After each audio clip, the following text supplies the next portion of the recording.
Hi guys, আসসালামু আলাইকুম। আপনাদের মাঝে কিছু কথা বলবো। এখানে আমরা বাংলাদেশে আছি, কত শান্তিতে আছি, মানে ঈদটা অনেক শান্তিতে কাটালাম, ঠিক আছে। কিন্তু গাজাবাসী ফিলিস্তিনরা মানে কীভাবে যে ঈদটা কাটাইলো, এক উপর আল্লাহ জানে আর তারা জানে।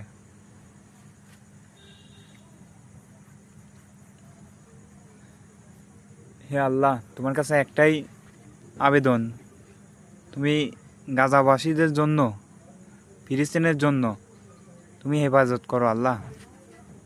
আল্লাহ, হয়েছে তো, যুদ্ধ হয়েছে, দেখো আল্লাহ, তুমি তুমি পারলে সব কিছু করতে পারো। ইসরায়েলকে তুমি ধ্বংস করে দাও আল্লাহ।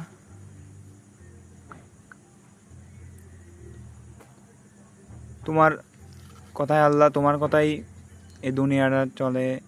তুমি ইসরায়েলকে তুমি ধ্বংস করে দাও, এটাই